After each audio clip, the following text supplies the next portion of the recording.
अखण्डमण्डलाकारं व्याप्तं येन चराचरं तत्पदं दर्शितं येन तस्मै श्रीगुरवे नमः। सर्वेभ्यो नमः, सर्वेषां कृते स्वागतं.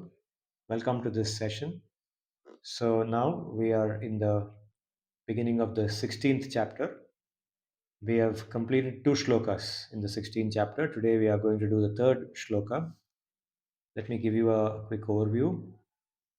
These are the first 3 shlokas of the 16th chapter. I'll read them once and then we will move forward. Shri Bhagavan Vacha Abhayam Sattva Samshuddhihi Jnana Yoga Vyavastitihi Danam Damascha Yajñascha Swadhyayastapa Arjavam Ahimsa Satyamakrodha Tyaga Shantirapayishunam Daya Bhuteshwaloluptvam Mardavam Hrirachapalam Teja Kshama Dhritish Adroho Natimanita Bhavanti Sampadam Daivim Abhijatasya Bharata. In the earlier 3 sessions, we studied the first 2 shlokas. In the 3 shlokas together, Sri Bhagavan describes 26 daivi qualities or divine qualities. In the first 2 of them, we have covered 20, and in the 3rd shloka today, we will do the remaining 6 qualities.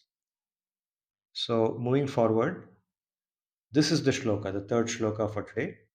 Teja kshama dhritish adroho natimanita bhavanti sampadam daivim abhijatasya bharata.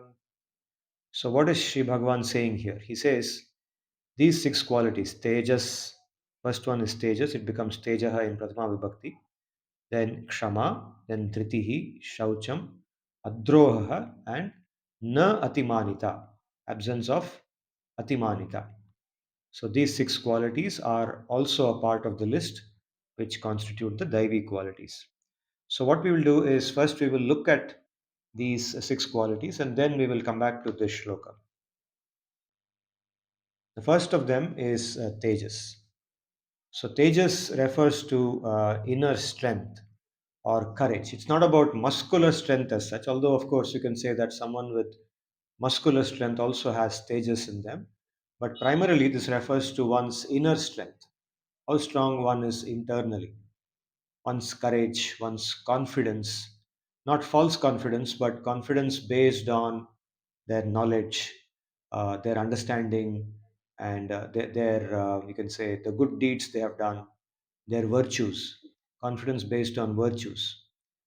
Then resilience. Resilience means the ability to bounce back from a difficult situation, bounce back from a failure. Resilience. Then inner illumination or brightness, inner, you can say, clarity in thinking, ability to think on their feet. Okay, all this is part of tejas. Tejas is essentially the inner strength of a person. So tejas does not primarily refer to external luster or beauty. Sometimes it's confused with that. Loosely speaking, in the common usage, we also sometimes say that person has a lot of tejas when we look at their external beauty, external appearance. Now, how does tejas come? Tejas comes by sadhana. Sadhana means practice, meditation. Meditation on, for example, Sri Bhagavan's names. Uh, Doing meditation gives us tejas. It improves our inner strength. It makes us more confident of ourselves. It helps us to withdraw within ourselves and discover that inner resources that we have. Right. So that is called tejas. When we are able to, unlock or open the tap, which releases those inner strengths which we have, then tejas comes out. So tejas fosters abhaya or fearlessness, and it's essential for perpetual happiness or atyanta sukha. You see, ultimately, the goal of life is to experience that pure happiness that we have inside us and to permanently experience it, not just experience it once, like we go to a good party or we experience a good moment in life, like we win a prize or even complete a marathon. Then we feel good at that point of time. But that lasts only for some time, it doesn't last forever. But happiness that comes from inside, which comes by removing our bad qualities and developing these daivi qualities, that gives us atyanta sukha. And so, abhaya is one of the first qualities. The very first quality, actually, Sri Bhagavan lists in the 26 qualities, is abhaya. And tejas fosters this. When we do sadhana and develop tejas, it brings about abhaya. So, tejas, abhaya, atyanta sukha, they are so closely connected to each other. The next quality, which is the second in today's list of six and 22nd in the overall list of qualities, is kshama. Kshama means the ability to tolerate and endure difficult situations in life without complaining. Okay, so difficulties come to everyone. Nobody is spared of difficulty, including the person who's full of virtue. Everyone faces different types of difficult situations, but being able to endure through them, tolerate them, endure through them, keeping in mind the larger picture, knowing that I belong to this cosmos and there is karma. By my karma, I have done different things by something I did yesterday, maybe last year, maybe last life, whenever. But today I am put in a difficult situation. Let me figure out a way by which I can tolerate this, go through it. It will not last forever. Nothing lasts forever. So everything in this material world lasts only for some time, and therefore this will also get over. So keep being able to look beyond that difficult situation and being able to see the light on the other side of the tunnel and being able to endure through it is called kshama or tolerance. It's also called endurance, and we develop this again through our inner strengths. So tejas and kshama are closely connected. The absence of or the ability to withhold anger against insult is an example of kshama, and in general unpleasantness, not only insult. For example, when we are sick, okay, one of the times that we lose our temper very quickly, we become very irritable, is when we are not feeling well. If we are having a bad cold or some other ailment, like we are having dehydration or fever, or even a bad headache because of overworking or something like that, then we become very irritable, we become very angry, and even small things tend to irritate us. They make us angry, we get upset, and so on. But here, kshama means being able to look beyond, even if irritation comes from inside, being able to hold it, being able to control it, keep it down, and be able to interact with people in the same manner that we would do when we are normal. So, this is called kshama. Here it says even insult against from someone inferior to oneself, someone who is junior to us points out a mistake in us or makes fun of us in some indirect manner, then being able to not get angry and go through it without anger, but respond to it in a very appropriate manner as required. So therefore, kshama is also related to akrodha. Akrodha means the absence of anger, the absence of vengefulness against an offender. uh, Typically a harm creating personality. You see, once in a while we encounter such people in our lives. They may have a bad intention, or maybe we did something bad to them and they want to get even with us. So when we encounter people or situations like that, not developing a sense of revenge against them, not saying that, I will not spare that person, I will never forgive that person, not saying that. So being able to say that, okay, this had to happen, let it happen, it's over. I wish well for that person. Let's forget it. That's that person's nature. That person is vengeful. That person will come and, do this to me. But I am not vengeful. I am beyond that. And therefore, I will not bear any sense of revenge towards that person. This kind of thinking is a part of kshama. So, willingness to tolerate and excuse others' mistakes without insulting them is all kshama. So, shama, as you can see, is also related to forgiveness. The word shama is also related to forgiveness. I forgive that person. Forgiveness is used a lot in the Western literature, right? Here we don't talk so much about forgiveness. We talk about something even higher than that. Even before thinking of forgiving someone, first think about just tolerating that insult and absorb whatever it is without getting affected. Unless it is really required, do not retaliate. Retaliation happens against people who are aggressive and people who will cause harm not only to us but against others as well. Right? So aggressiveness is something that we don't accept or we say that we should resist. Aggressiveness by an offender's aggressiveness, not the positive aggressiveness that we talk about when we have to take an initiative to do something good. Right? There is aggressiveness in that too. But we are talking about here aggressiveness by an offender who's trying to harm us or kill us or something like that. To such a person, obviously, we need to retaliate. But there too, we retaliate only if required. Otherwise, if it's possible to handle the situation without retaliation, then we should be able to do that. And that ability is called kshama, being able to endure through it.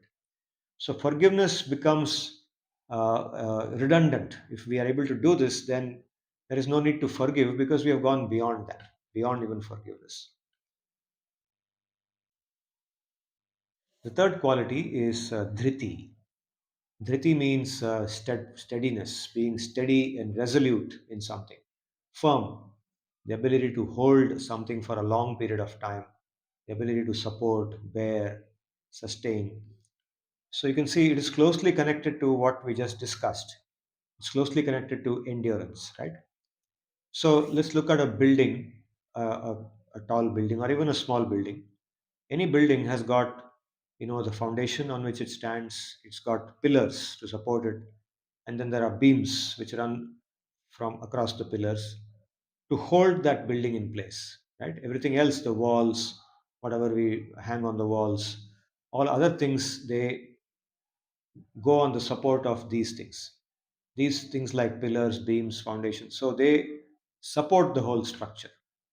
So dhriti means being able to support, being able to support oneself, being resolute, being firm, being steady.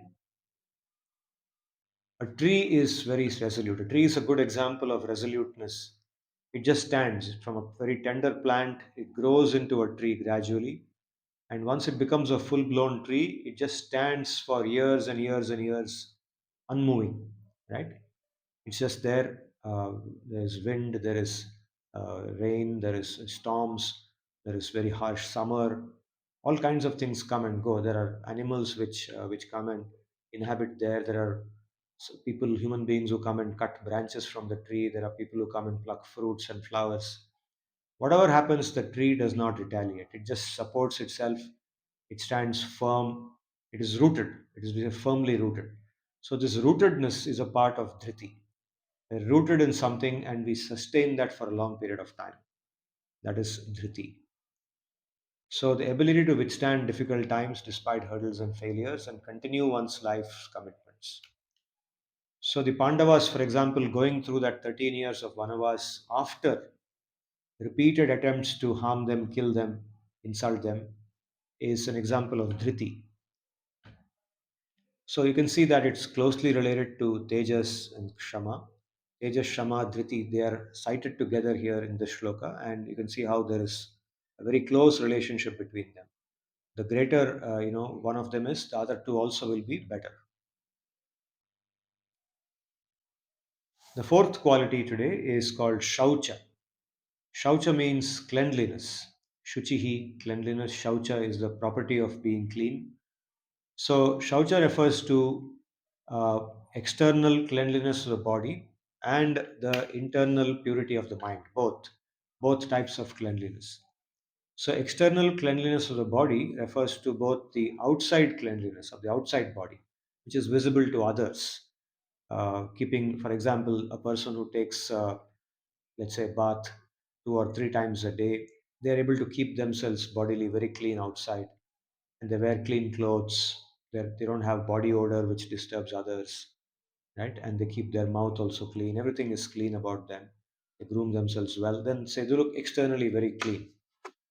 Inside of the body is the organs in the body and so on. And by following a proper diet, giving sufficient rest, etc., the inside of the body is also kept clean by doing vrata.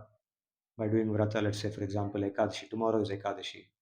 By doing Ekadashi, by doing Shivaratri, by doing different types of vrata, one keeps one's internal body also very clean. And thereby, because the internal body is clean, it's also easy to keep the mind clean.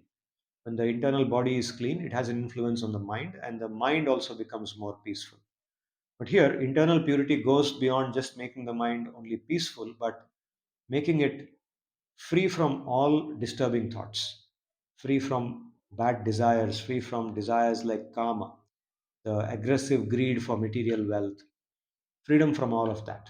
That is true freedom. That is internal purity. So, shaucha refers to both external cleanliness of the body and internal purity of the mind. The fifth quality for today is adroha. Adroha is somewhat aligned to ahimsa. Adroha means, or droha means the tendency to attack others without their provocation, unprovoked attacking to others. It's called droha. Sometimes we see this in certain types of animals, like, for example, street dogs. Sometimes you're just walking on the street and suddenly you find a street dog barking at you and coming and trying to attack you, right? You did nothing to the dog, but still the dog wants to attack you, bark at you, disturb you. So that is droha. It's a trouble. It's a unnecessary trouble without any provocation, troubling somebody. It's called droha. So this happens among human beings too, and in fact, probably it happens more in human beings than in street dogs, because we see sometimes human beings troubling each other without any proper reason, without any need to do that. There is no need to trouble that person, but you still want to trouble because there's some satisfaction you seem to get from that. Go and trouble somebody, make fun of somebody, just go and make some taunting remark on someone, right? So this is a symptom of an asuri mentality. This can come because of jealousy, seeking pleasure in another person's pain. Seeking pleasure in another person's pain is the inspiration for droha.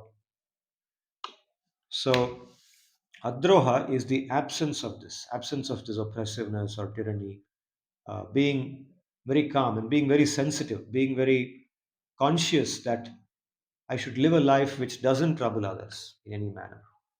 So that is the mentality of being adroha. So this obviously has a close relation to ahimsa. Ahimsa is harming someone, inflicting pain upon someone. So you can see that ahimsa and adroha are very closely related. Similarly, mardava, one of the other 26 qualities, ahimsa and mardava are also included in these 26. Mardava is softness, being soft by nature, because when we are not soft by nature, then we might hurt someone. Someone might think that they have been insulted. Someone might think that we have been harsh to them, even if we didn't intend to. So, consciously being soft so that people don't get hurt, being soft in dealing with people and making decisions, unless required to be harsh. If somebody is an offender, repeated offender, somebody is repeatedly cheating others, somebody is repeatedly lying, somebody is repeatedly causing trouble in the system, then you have to be harsh to them. That is required. But by default, being soft, mardava, right? So ahimsa, mardava, adroha. And the last of the six qualities is anatimanita. Anatimanita, what does it mean? So mana means respect or dignity, right? And manita is the property or the lakshana, the quality in someone which expects respect. Normally, all of us do expect respect, right? We don't, it's not necessary, it's not a bad thing. By default, expecting respect, basic respect, is not a bad thing because that expectation may not be just a matter of ego, it could be uh, expectation of normal social behavior. In normal social behavior, let's say you are in the midst of peers in your organization or in the midst of classmates in a classroom, whatever, you know expect that there will be some social courtesy with which people talk to each other and they show basic respect. So that expectation of basic respect, which is understood by default in any social setting, is the basic understanding of manita, that dignity. And everybody conducts themselves, any educated person, a civilized person, conducts themselves in a manner that they are worthy of that respect, that others will also treat them with respect and they will not be subject to unnecessary disrespect. Nobody wants to be disrespected, right? But here we are referring to atimanita. Atimanita means excessive respect, more than what is understood by basic social courtesy, more than what is implicit in basic social courtesy, or respect beyond what is natural in any situation. So one thinks that one should be treated with a lot of attention, one should be treated by words of praise, honor. So this is an expectation that many people have. And this is what is being referred to here. Anatimanita means not having that excess respect, not having that desire or expectation for excess respect, not looking for it, or even if it comes by itself, feeling or pointing out that it is inappropriate when it is not appropriate. Right? Sometimes people falsely express respect just to either out of fun or to try to get some mileage out of you, right? Get something out of you. They show respect outside. So being conscious of that and pointing out that it is not appropriate in a polite manner is also anatimanita. Anatimanita includes rejecting excess respect when it is given in a possible way. So it's important to know this because by default our mind craves for respect, right? We get a lot of pleasure when others respect us, and we look for it. And when we see certain people respected more than others, then we crave to be in that position by which we may also get respect. Right? Let's say somebody, for example, wins a prize in the class. Then they are called on the stage and they're given a prize and they stand in front of an audience. And the people giving the prize will say something good about them and everybody is applauding. So then our heart also craves that I should also be there. And so we are looking forward to that situation when we are there, but we may not get it because it may not, we may never may reach the second rank but never get the first rank. So the heart feels empty or void and it's looking for situations when somebody will respect us. So this is used as a tool. This craving for respect in people is used by the business world. You see, business world uses this upon us to lure us to buy their products. When we buy their products, they show us that excess respect and they treat us with a lot of courtesy and respect. Most of it is just false respect. It's just respect to want us to buy their product, is to sort of lure us to buy the product, right? So this is where we should not become a victim of respect. Similarly, students may show excess respect to a teacher with the hope of getting some leniency from the teacher. Subordinates in an organization show excess respect, false respect to their superior to be able to get some leniency, some courtesy from that senior. So this kind of respect, when it becomes too excess, it's called psychophancy. Psychophancy is anything that is insincerely offered as respect. Insincere respect is called psychophancy. So we know the word psychophancy. We see this a lot in politics, and in a lot of other places also. We see it in organizations. We see it in schools, in colleges. So this is something we should never allow in our life. We should neither should we be psychophantic towards others, show false respect towards others, nor should we entertain others showing this to us. Even if others come by themselves and show this, we should know how to cut it off, how to chop it off, and allow the person to behave with basic social courtesy, but not beyond that. So mana means recognition, respect, honor, and worship from others, and the craving for it. And when it is very strong, it leads to frustration, jealousy, hatred, and enmity also, because we don't get all the time. We don't have enough psychophants around us. Sometimes we get, but sometimes we don't get, and we become frustrated when we see somebody else get it. And then it becomes jealousy. And that's why it's important to get rid of it. Overcoming mana. How do we overcome this craving, internal craving? By contemplating on the great saintly people. And of course, on Sri Bhagavan himself. Sri Bhagavan himself is the ideal example of a person who is free from this, who is free from atimanita or mana. Once a little, this story of Madhavendra Puri, which I have told earlier. In this story, where I'll quickly narrate the story and then come to the point I wanted to make.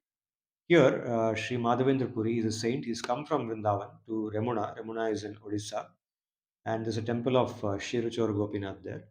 So how does this temple get its name as Shiruchar Gopinath? And that's because of Madhavendra Puri. So when Madhavendra Puri reaches there, this thing happened about a little over 550 years ago. Uh, so when he comes there from Vrindavan, he's actually on the way to Puri, Jagannath Puri, and Ramana is on the way from Vrindavan to Puri. So he rests there for the night because those days people used to travel by foot. Most of the time they would travel on foot. So they would rest after every maybe 30, 40 kilometers they would travel in a day, and they probably rest after that. So he rests in the night, and he comes to know that in that temple they're offering a particular kind of kheer. Kheer is a preparation made of milk. So a particular kind of kheer is being offered there, which is extraordinarily sweet. He comes to know about it, and so he develops a thought in his mind that how nice it will be if I can taste a bit of this kheer, so that when I go back to Vrindavan for my deity of Krishna, I can make the same kheer and offer it there. This thought comes to his mind. And the moment he gets this thought, the next moment he feels very regretful. He thinks, okay, how can I think of it? Even before this kheer is offered to Bhagavan, this has not been offered. I just came to know that it's going to be offered now. And even before it's offered, I got this thought that I should taste it. It's such a big offense I've committed, such a big aparadh. I'm an aparadhi. So I don't deserve to have this kheer. So he feels very sad within himself and he goes away from there. So he goes to the town, nearby town where he is resting. And here, in the meantime, the offering of kheer happens to Bhagavan. And in this temple, what is done is that even today, if you go there, you will see that they make small pots of kheer. And the pots are in different sizes. They make a certain number of pots every day. It's not one pot, it's several pots. And then they are sold in the counter. So all those pots the pujari goes and keeps, and he does the bhoga, the offering to the to Bhagavan. And then after some time he comes and removes all the pots. And while removing the pots, he sort of realizes that one pot is missing. So he counts again and he finds that yes, the count is one less. He counts once more and again it is less. So he doesn't understand. He thinks maybe we offered one less today. Where would it go? He searches, but he couldn't, doesn't find it. So he goes back. He takes it and goes back, and he's thinking about it. How come today we offered one less? Normally we offer so much. So he's wondering if he made a mistake or somebody in the temple made a mistake. So in the night, that night when he's sleeping, he gets a dream in which Gopinath, the deity of Krishna in this temple, comes in the dream. And he talks to him. He says that, get up. So he sort of, he's in a slumber. He's like half awake. So he's looking at the dream. And Gopinath says, you are looking for that one missing pot.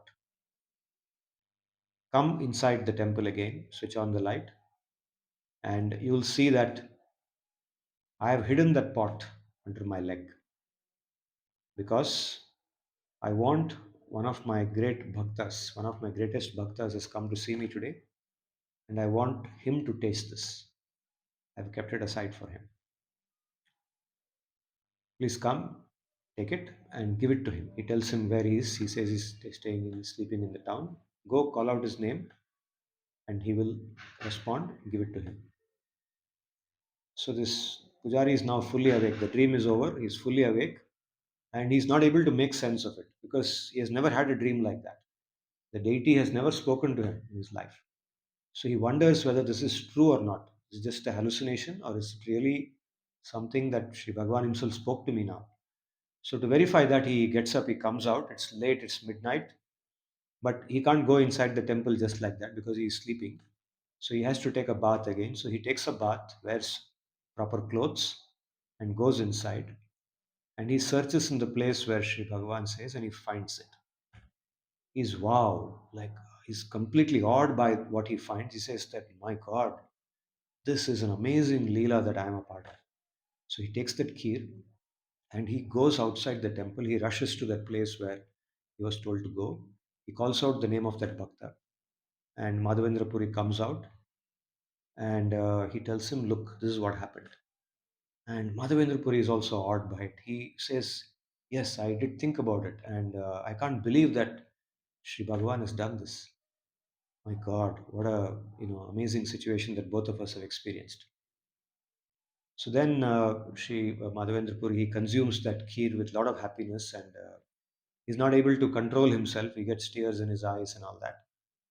And then he goes back, and the whole night he's thinking about what happened. He cannot sleep, and it becomes dawn. And when it becomes dawn, he realizes that now this news is going to spread in the village. This Pujari was so excited. Obviously, the first thing the Pujari will tell is this incident to everybody. Everybody who comes to the temple will come to know about it. So he says, the moment that happens, I will become an icon here. Everybody will come to me. They will think I'm a great sadhu. So I don't want to be here anymore. So he just leaves the place immediately. Moment he realizes that he is going to become a celebrity because of this incident, he just vanishes from there. He goes away and he goes to Puri.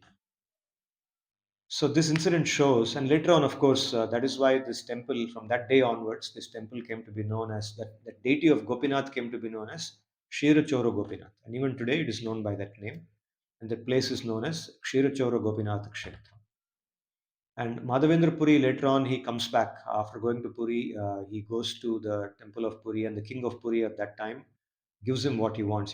He's come there for getting sandalwood paste for his deity in Vrindavan. So he gets the sandalwood. He actually gets sandalwood itself, and he carries it back. And on the way back, he again stays in Remuna.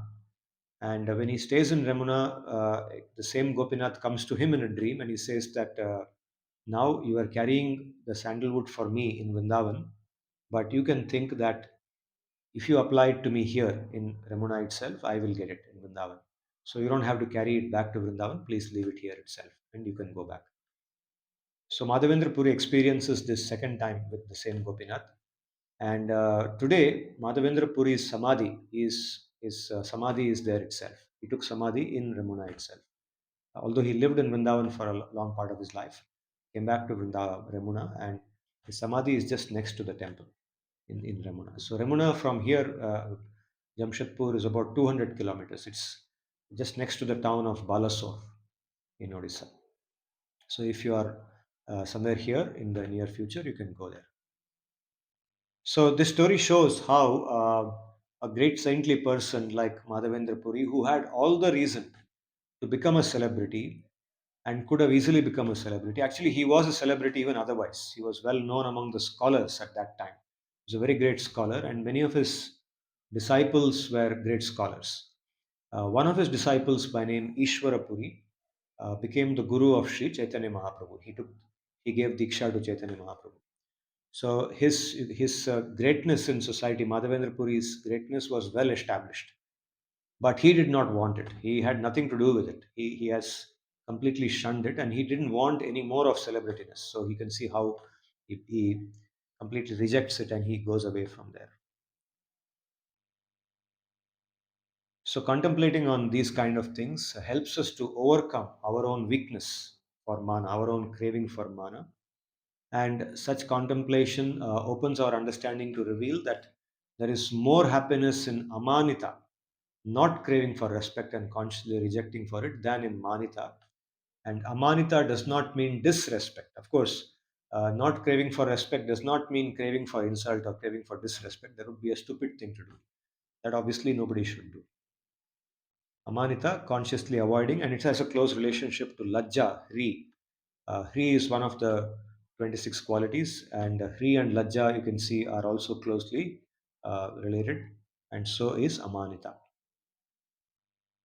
Amanitvam in the 20 qualities of jnana, in the 13th chapter of Bhagavad-gita, Sri Bhagavan is talking about what is meant by jnana. Jnanam, jneyam, kshetram, kshetrajnam, um, prakriti purushaha. So in that, he talks about the 20 qualities of jnana.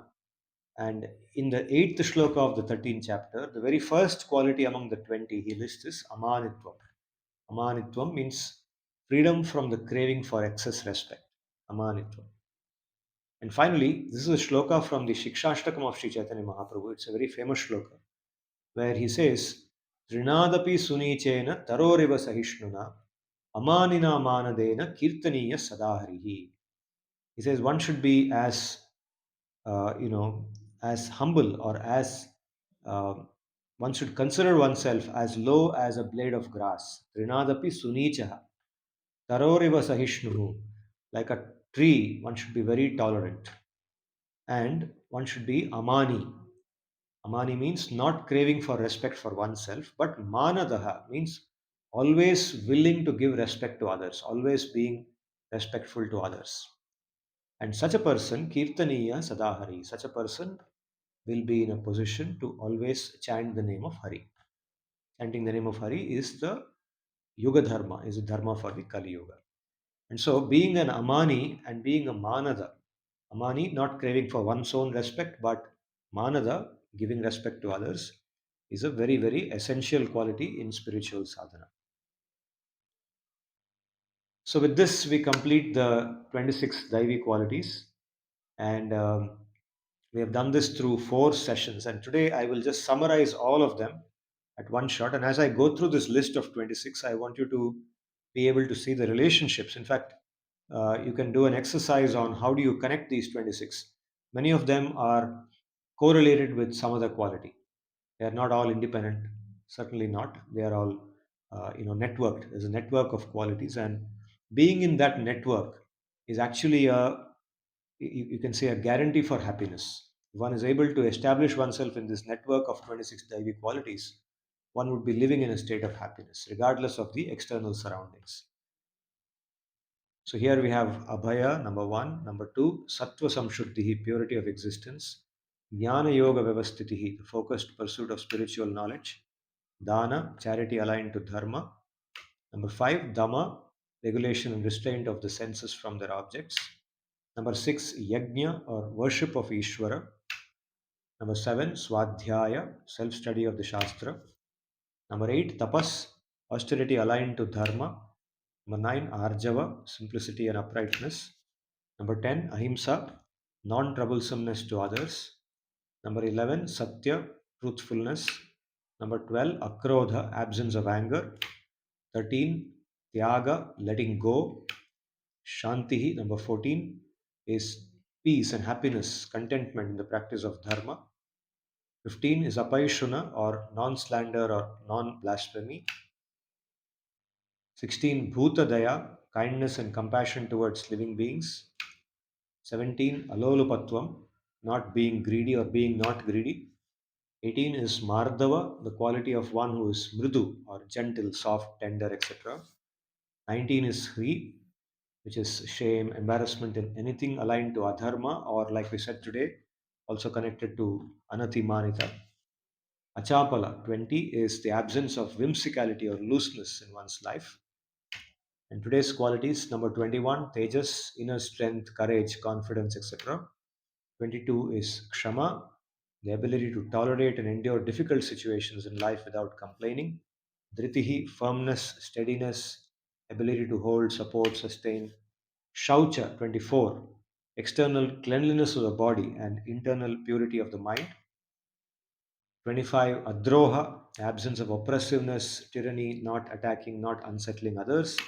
And finally, 26, anatima, or non expectation of more respect than is implicit or beyond what is natural or natural in the situation, something that is unrealistic. So, with these 26 qualities, we have completed the first three shlokas. And Sri Bhagavan concludes the third shloka by saying, he says, Teja Kshama Dhriti Shaucham Adroho Nati Manita Bhavanti Sampadam Daivim Abhijatasya Bharata.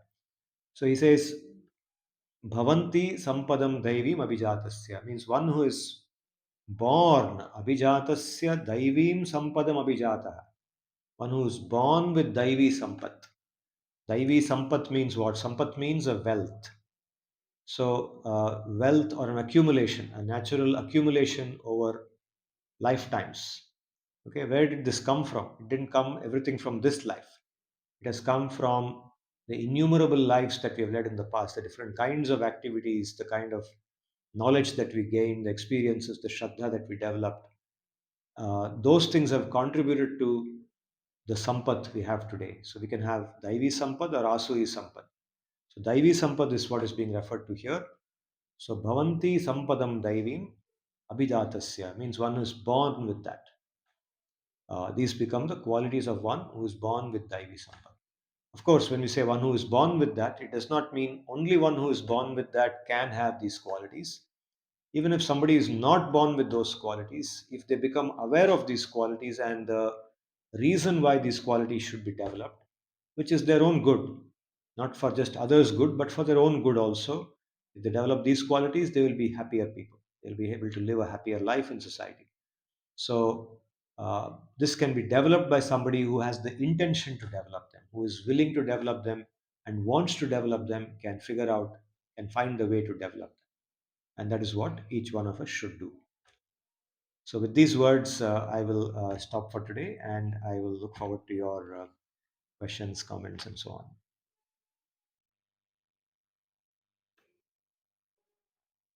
Pranam, sir. Pranam, This is yes. Sar. Yes, Sarthak. Sir, today you also talked about kshama, which means ability to tolerate difficult situations. Hmm. Yeah, And as you were explaining, sir, it was not externally complaining that I go and rant about it to someone else, but yeah, it was more of internal that I even don't feel bad, right? yeah, yeah. So That my that mind is does not that's get a more disturbed. advanced stage. Being not internally being free from that comes to a person who is even more mature, who's able to see beyond that even more, even more strongly. But at least in the beginning, from inside, there may be a lot of irritation, anger, etc. But consciously withholding it, not letting it out. Normally, by default, social behavior, when people get irritated, they let it out, right? They express their frustration, they express anger. They also express their intention to take revenge on someone, their vengefulness, and they show it. After they take revenge, they also talk about it. Mhm. So, becoming free from that kind of behavior and at least externally not showing what is internally felt. Internally felt is there because it comes because of our inertia. It's already there, so we can't get rid of it. It comes, Because, yeah, yeah, sorry, sir, please. yeah, because of our past, because we have been that way. We have had lack of daivi quality in us. So we have succumbed to our own internal anger, irritation, etc. many times in the past. So it has been with us, and therefore it will come. Inside, the uprising will happen. Anger will come, irritation will come, but being able to look beyond it genuinely inside and withholding it and acting appropriately, acting in a wise manner in a situation, looking beyond it and going forward. That can be the first step. Not feeling vengeful at all, not feeling angry at all inside is the even higher stage. As we do this and as we mature in our understanding of reality, the reality given to us in the Gita, as our understanding of that matures and we are able to see that reality better and better, then a day may come when we don't feel that at all. Even if somebody is insulting to us, we are able to look beyond it and we don't even feel insulted. That is even better, right? Then it will not even disturb us. So that is the state of something like sthita prajna. So Yeah, because we said not to complain in a difficult situation, but if internally my mind is not complaining at all, then the yeah, situation is no longer difficult or easy. yes, It yes, is just a situation as it is, yeah, and I am just a witness to that situation. yeah, So I become neutral. So those situations also become neutral to me, yeah, irrespective of good or bad or easy or difficult. So these labels drop off yeah, in case of spiritual advancement. absolutely, absolutely, So, absolutely. sir, this also was pointing to a speculation that I had. I wanted to confirm you talked about this explicitly in while talking about tejas. Yeah, So, all these qualities are more or less. This is my speculation. I request you to please validate or reject. So, all of these qualities are more or less symptoms which are manifested in our demeanor or the way we live. yeah, Underlying cause is our knowledge or our inherent uh, basically knowledge, or how we are perceiving things. Are we perceiving things as they are, or are we covered in ignorance? So the more we are rooted in spiritual knowledge, the more these qualities would shine forth. Yeah. So we need not work on these symptoms per se. I mean, instead of nourishing these symptoms, if one works on the root cause, Yeah. then these symptoms would automatically manifest. Yes, that's correct. But how does one work on the root? One works on the root through these qualities. This by saying that I will consciously reject the craving for respect. I will consciously practice ahimsa. I will consciously practice adroha. By saying that and doing it, one actually uncovers that knowledge inside. So what you said is It's a correct. When virtuous one is cycle. established in knowledge, automatically these qualities are present. They are Hmm. both dependent on each other. So maybe in It's result language, is it like reverse causation? Sorry to interrupt. Like one is leading to another, and the second one is also leading to the first. Yes, they Like both. knowledge is leading to these attributes, Yeah. and as well as these attributes are leading to more So knowledge. there is a feedback loop. Yes. Yes. Because as we uncover our own knowledge, as our knowledge and realization expand from inside, it becomes easier to give up the bad qualities. It becomes Right. easier to adopt the good qualities.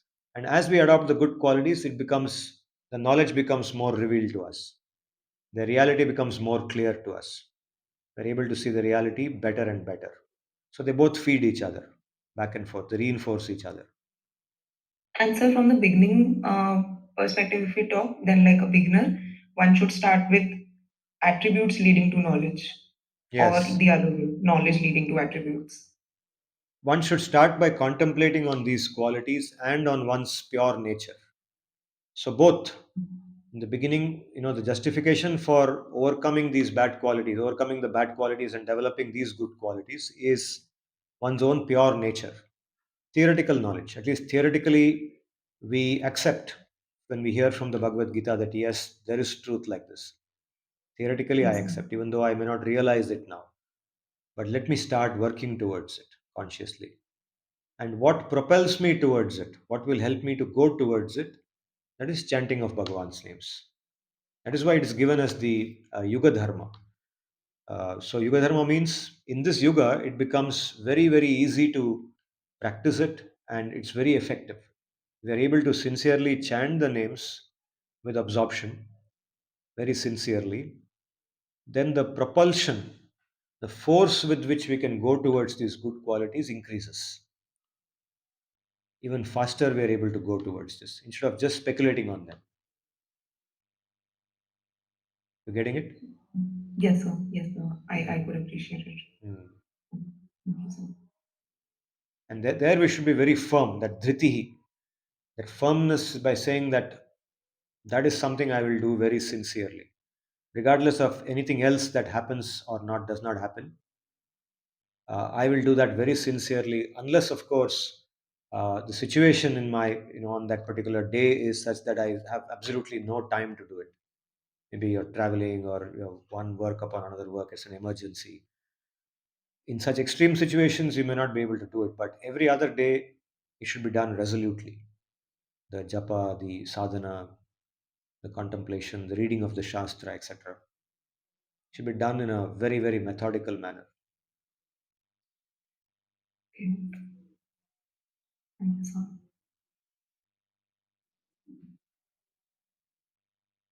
so I had another question regarding Shama itself. Yeah. So in previous classes, we had talked about Bhishma Pitama, Yes. and we know that he was a very great personality. So he manifested more or less all of these daivi qualities, Yeah. and not in a little in a little quantity, but these were shining forth in him. Yeah. And even at the end of his life, Shri Bhagwan validated his life, saying that he has not done any act of a dharma. All of his life, Yeah. he has followed dharma itself. Yes. So now, when I'm talking about kshama, so there are two things. One is a situation, say a medical ailment. Yeah. So there are people who will complain that, oh, why this has to happen to me, why this bad thing has come to me, or this has happened to me. So that is one kind of thing. Another thing that one may complain is about the situation that one is put in. So why I talk about Bhishma Pitama is because he was put in such a situation that he had to fight with the Kauravas. So he knew that the Pandavas are on the side of dharma, but the circumstances are such that he has to side adharma and fight with it. Yeah. So in that case, does he display kshama, or is what is his mental state of mind and how does he deal with it? So because this is not something like that, okay, why has this happened to me, in the sense of why this ailment has come to me, or why such and such bad thing has happened to me, but this is more or less in the situation that he is put in. So in that manner. Yeah. So what happens is Bhishma is put in a very difficult situation. He's a very ardent follower of Dharma. He abides by Dharma, and he's an exemplar of Dharma. He wants to uphold Dharma, and he has a commitment to his father that he will ensure the continuity of the Kuru dynasty. Right? He doesn't want the Kuru dynasty to die away. But to his misfortune, in his time, when he has taken that responsibility, somebody by name Duryodhana takes birth. Right? And Duryodhana becomes the key, you can say, the thorn in the whole plan of Dharma. He comes there and he consistently goes against Dharma. Duryodhana is unwilling to accept any, even an iota of Dharma. Right? Bhishma advises him so much, so many others advise him to give up. And Bhishma doesn't want to dump him because, after all, he is also a grandson. And he wants to keep the family together. He wants to keep the whole family together. He wants to keep it as one. So he wants to keep counseling Duryodhana, but not throw him out. He doesn't throw him out. Although many times that opportunity to throw him out comes. So his idea is that the whole Kuru dynasty should stay as one dynasty. It should not break up. They should not be living as enemies of each other, and so on. So Duryodhana comes, and eventually he ends up fighting on the side of Duryodhana because he's living with him. So when Duryodhana comes and asks him for favor, he doesn't say no, but he says that I will not kill the Pandavas. I will not, we know all that. We know the story, right? So his heart is not there. His heart is not with the Kauravas. It's with the Pandavas. It's on the side of Dharma. He's in a very tricky situation. It's an extreme example of Kshama also. He tolerates, extremely tolerates it. So when we say he tolerates, so what was his mental state, if you could say so? He was concerned. He was very concerned. He was very unhappy that he had to fight on the side of the Kauravas. He would have been much happier on the side of the Pandavas. He wanted them to win. He blesses him that you will win this war, despite being So, on the other side. so even though he was unhappy, but because he was unhappy, the cause is that he's not siding with dharma. That is why he's unhappy. Yeah, So still he's displaying kshama. We'll not say that he's not displaying yeah, kshama. yeah. It is tolerance. It's enduring through that conflicting situation. See, within the same family, two brothers are fighting, right? And you have to take the side of one of them. So how do you do that? You want to keep the family together, and you are trying your best to change Duryodhana. See, we are looking at Duryodhana as an outsider. When we read the story of Mahabharata, how do we look at it? For us, they are all outsiders. So we are seeing Duryodhana as a clear villain, right? Which is what he was. From our perspective, it's very clear. But from Bhishma's perspective, he is a person in the family. He's a grandchild, right? So a father or a grandfather, when he's looking at multiple children, grandchildren, etc., they're part of the same family. So for him to throw one child out is not easy. So he wants to keep the family together. He wants the child to change. He's trying his level best to convince that grandchild to become different, to not do what he's doing. Everybody tries that, and he's trying to tell Dhritarashtra, who is at the level of his own son, there, right? So he tells him that, tell him not to do this, but they don't listen. Neither Dhritarashtra nor Duryodhana listen to him. Dhritarashtra has a weakness for his son. So he is put in a very difficult situation. So it's like the situation of a parent with a spoiled child or a spoiled grandchild who wants to do whatever he likes to do. We have so many cases like that, no? And sometimes we also with our parents are like that. We don't listen to our parent, and our parent has to tolerate and exhibit shama. A father or mother don't throw us out. They tolerate it and say, "Hope, let's hope that good sense will come to him," isn't it? It's something like that. So even if I feel that I'm not in a right position right now, but with the belief that this too shall pass and I would have something better Yeah, waiting for me. with the So hope that that is it will get again resolved. Shama. With the hope that it will get resolved with some time. The resolution will come. With the hope that the resolution will come, you keep trying. You keep trying. You keep trying. Ultimately, you have a long term. Bhishma's long term vision was that the Kuru dynasty will continue. That's why he was very old actually at the time of the Kurukshetra war. He was quite old, but he did not leave. He had a choice, no, when to leave and go. He had a choice to pick the time of his death. So he does not leave because he wants to establish the Kuru dynasty properly and then leave. But it doesn't happen. Until the Kurukshetra war comes to an end, it doesn't happen. Yes, sir. It had to happen in this manner, which he did not want. He did not expect this, and neither would he have wanted it if he had known this earlier. Right, right. But Sri Bhagavan, who is above everybody else, wanted it in this manner. So in the Gita, he Mm. reveals that I have already decided that I'm going to remove all these people. He tells that Mm-hmm. to Arjuna when he's showing the Vishwarupa, right? He says, become nimitta matram bhava savyasachi. So just become my instrument. I have already decided to remove these people. These people have already been killed, and he shows him that Vishwarupa, all those people going into his mouth. Bhishma, Drona, Jayadratha, Karna, everybody is going into his mouth. I already removed all these people. We just become an instrument and just fight the war. Don't ask any more questions. So Bhagavan wanted it that way. He wanted that the Kauravas be seen in this world as evil characters so that people know through the Mahabharata, people will come to know what is Asuri Guna and people will know what is Daivi Guna through the Pandavas. The Pandavas and Kauravas are the examples of the 16th chapter, Daivi and Asuri. Yes, sir. Yes, sir. Yes, sir. So Bhagavan wanted like that, and Bhishma did not know all that in the beginning. He came to probably know about it. He realized this is what Bhagavan wants at the end of the war, Right. when the war is over. And the probing more on this particular aspect, Shama itself. So we talked also about Parikshit Maharaj Hmm. when he went to that sage's ashrama Hmm. and behaved in a manner which was not usual of him.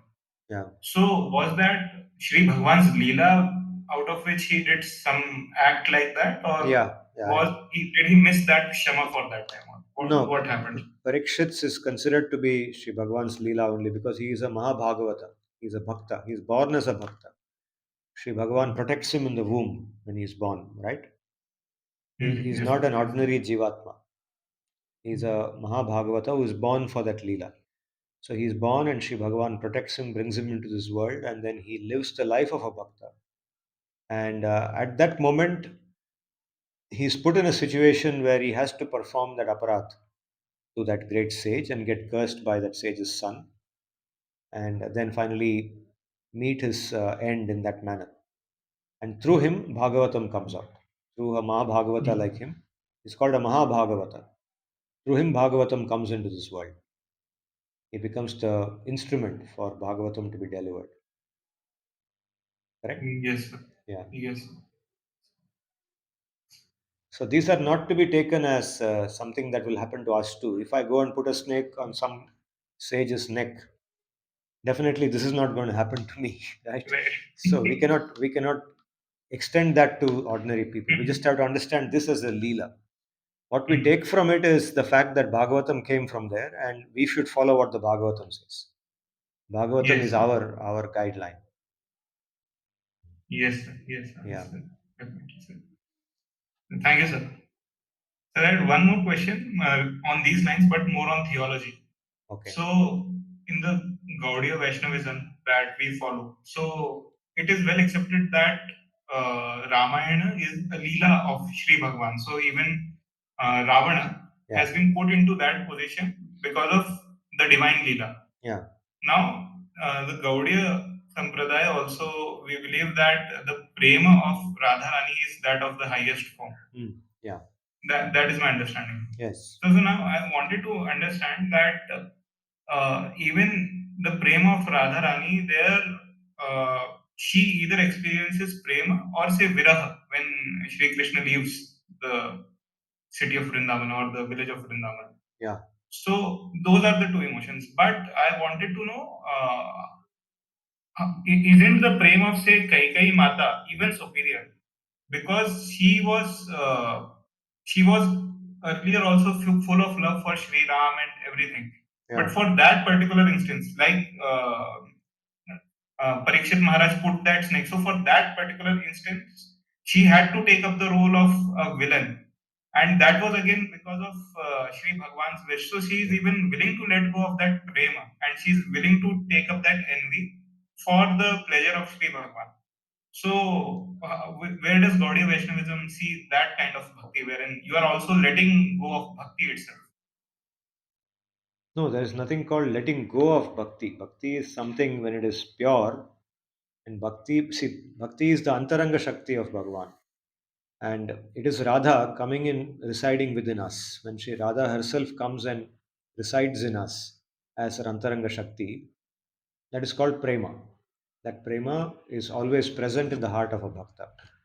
Now, in certain leelas like this, that bhakta is put in that situation as part of Sri Bhagwan's leela, like Mother Keikei, etc. Uh, it is not like she let go of her bhakti, and that's not the correct way to understand it. She did not let go of her bhakti. It's just that she experienced those emotions that she was put through as part of Sri Bhagwan's leela. Just like Arjuna, Arjuna is also a Mahabhagavata, he's a bhakta. And he's put into that situation of moha in the beginning of the Bhagavad Gita. And that is why through that Bhagavad Gita comes to us. So Sri Bhagavan uses his bhaktas as instruments to perform his leelas.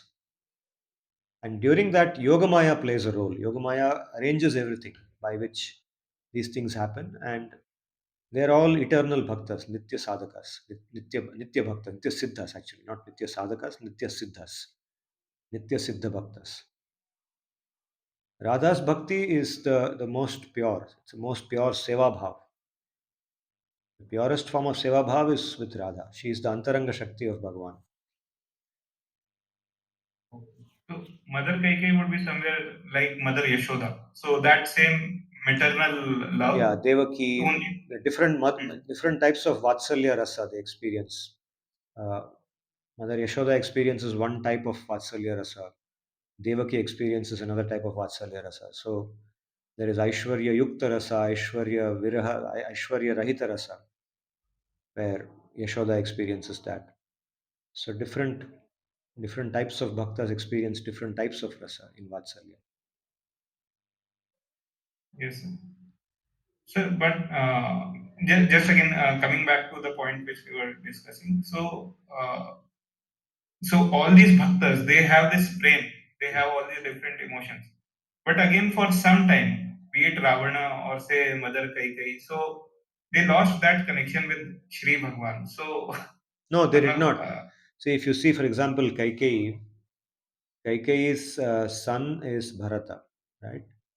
And in that particular Leela that she is going through, she is doing it for Bharata. She says that Bharata should become the king and Rama should go and spend that 14 years in the forest. But who is Bharata? Bharata is also Vishnu Vishnu, only, correct. correct? All the four of them are Vishnu, all the four sons of Hmm. Dasharatha.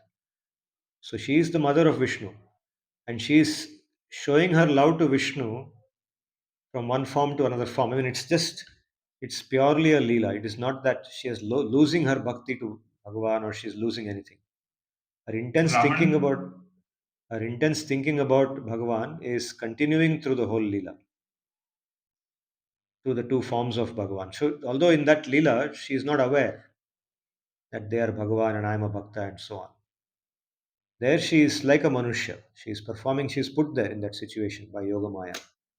So, under the influence of Yoga Maya, the bhaktas experience different emotions like Manushyas do, but intensely they are thinking of Bhagavan all the time. Correct? And so, in the case of Ravan, Ravan is Jaya, no? hmm, One of the Dwarapalakas. So he is yes, put in that situation. So all these bhaktas are brought here to show us the different qualities that we Manushyas have. Asura bhav, daivi bhav, all kinds of jealousy, envy, asuya, like Mother Kaikai experiences. Just to show us these things and how Shri Bhagavan deals with them. Through that Leela, we come to know what is good, what is not good. It gives us a chance to connect with Bhagavan. For that purpose, these Leelas are conducted. yes. Thank you, sir. It's showing us what wrong we have in us and what we should overcome and how we should become right. Yes, Yeah. yes. So we can even think that they are devoid of that im- the positive emotions, but that is only also for a temporal. That is also a temporary thing. Yeah. So they would again retain those positive emotions once that lila is over. Yes, of course. Yeah. It's always there in them. It's always in them. Yes, But Duryodhana is not a case like that. Duryodhana or Kamsa are not cases of Leela. They are always like that. They're not brought there for Leela's sake. They are they are Atmas who are Asuric in nature. So they are there and they are brought into the Leela to show us what is genuine Asura Guna and how we should reject it. yes. Thank you, sir. Thank you, Sarthak. Other questions from others?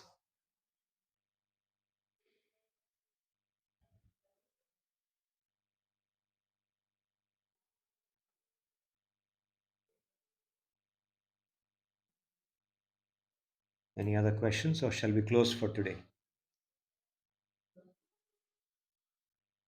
Okay. We can close for today and now I'll chant the Antya Mangalam when I'm chanting. Please chant the Hare Krishna mantra with me. You can keep your mics muted as you chant with me. ॐ स्वस्ति प्रजाभ्यः परिपालयन्तां न्यायेन मार्गेण महिं महिषाः गोब्राह्मणेभ्यो शुभमस्तु नित्यं लोकाः समस्ताः सुखिनो भवन्तु हरे कृष्ण कृष्ण कृष्ण हरे हरे हरे राम राम राम हरे हरे हरे कृष्ण कृष्ण कृष्ण हरे हरे हरे राम राम राम हरे हरे हरे कृष्ण कृष्ण कृष्ण हरे हरे हरे राम राम राम हरे हरे धन्यवादाः पुनर्मिलामः. Please come back next Sunday. We meet again and we'll do the fourth shloka of the 16th chapter onwards. Thank you.